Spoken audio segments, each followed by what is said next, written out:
નમસ્તે મિત્રો, રોની રેસીપી બ્લોગમાં સ્વાગત છે તમારું।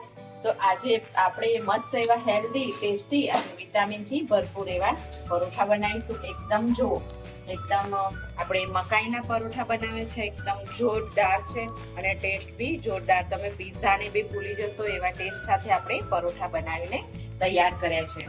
તો ચલો મિત્રો, રેસીપી હું બતાવું। પહેલા ચેનલ પર નવા હોય તો વિડીયોને લાઈક, શેર, સબસ્ક્રાઇબ કરી દેજો અને અવશ્ય કમેન્ટ કરવાનું ભૂલતા નહીં। તો ચલો મિત્રો, બતાવું હું તમને મકાઈના પરોઠા।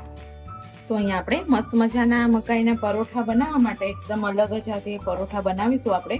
તો અહીંયા ચોપર લઈ લીધું છે, એમાં બોઇલ કરી અને એના દાણા કાઢી અને મેં મકાઈ લઈ લીધી છે। તો જોડે હું 1 નંગ જેટલી ડુંગળી પણ લઈ લઈશ। જે પણ વેજીટેબલ તમારા જોડે અવેલેબલ હોય એ તમે લઈ શકો છો। અને મેં ગાજર અને કાકડી બંને છે, તો આ રીતે ઝીણી સમારીને હું ચોપરમાં એડ કરીશ। મોટું સમારીને તમે ચોપરમાં પણ આસાનીથી ચોપ થઈ જાય છે। તો અહીંયા આ બધી જ વસ્તુને આપણે ચોપ કરી લઈશું। જો અહીંયા આપણે મસ્ત એવું ફાઇન ચોપ કરી લીધું છે આ રીતે।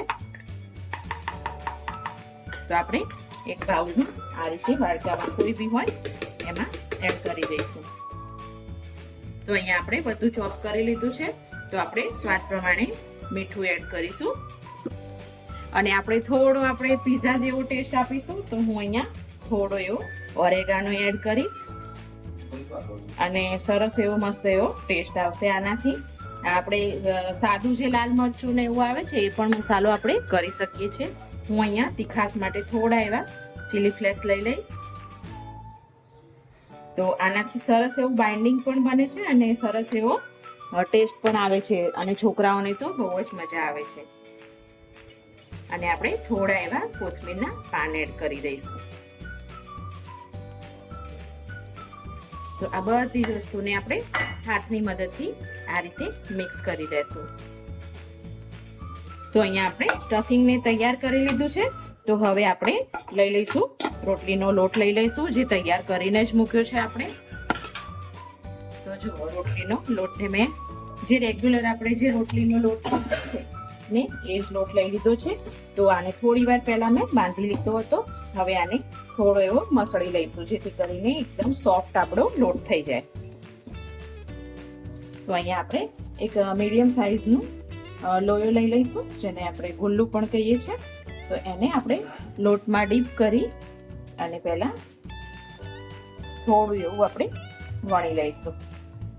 તો મિત્રો, આ એકદમ પરોઠો એકદમ અલગ અને સરસ અને એકદમ હેલ્ધી પરોઠો તૈયાર થાય છે।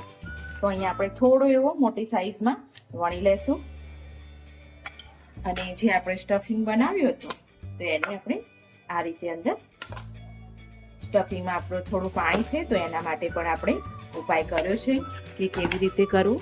તો એના માટે મેં અહીંયા ચણાનો લોટ લીધો છે। તો ઉપર આ રીતે થોડો એવો ચણાનો જે રેગ્યુલર લોટ આવે છે ને એ આપણે સ્પ્રિંકલ કરી લેવાનું છે। જો જે શાકભાજીમાં પાણી હોય ને એ બધાને એબ્ઝોર્વ કરી લે, એકદમ શોષી લે બધાને।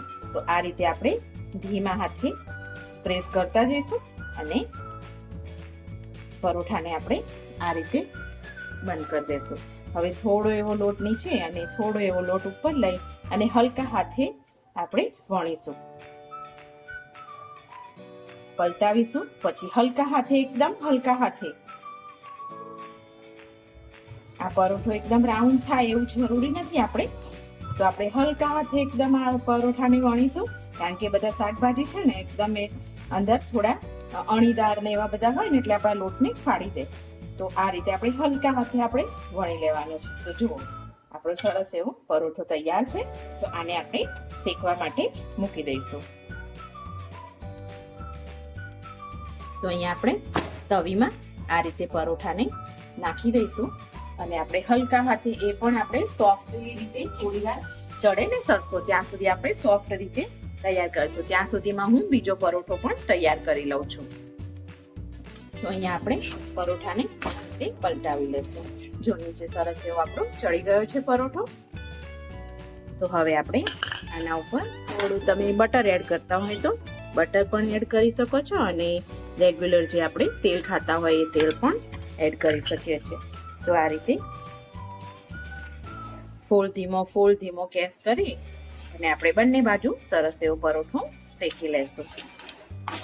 તો છોકરાઓને નાસ્તા માટે એક અલગ જ ઉપાય, અને બધું શાકભાજી ખવડાવીએ ને તો છોકરાઓ ખાતા નથી. સલાડ પણ બનાવીને આપીએ તો ખાતા નથી. તો આ રીતે છોકરાઓને કરી આપીએ ને તો એકદમ છોકરાઓની મજા પણ પડી જાય. હા, કોઈ બી કામ કરો ને એમાં થોડી મહેનત લાગે પણ રિઝલ્ટ એકદમ મસ્ત અને બેસ્ટ જ આવે. તો અહીંયા થોડી મહેનત કરવાથી જો હેલ્ધી આવો નાસ્તો બનીને તૈયાર થઈ જતો હોય તો અહીંયા મારા છોકરાના લંચ બોક્સમાં ભરવાનો છે. તો હું આ રીતે તૈયાર કર્યા છે, જે મકાઈના પરોઠા છે. તો સરસ એવા ટેસ્ટી એવા આપણે તૈયાર કરી લીધા છે અને એકદમ જોરદાર. તો તમને આ વિડીયો ગમ્યો હોય ને મિત્રો તો લાઈક અને શેર અને સબસ્ક્રાઇબ કરજો. Thank you. જો આપણો પરોઠો બનીને તૈયાર છે.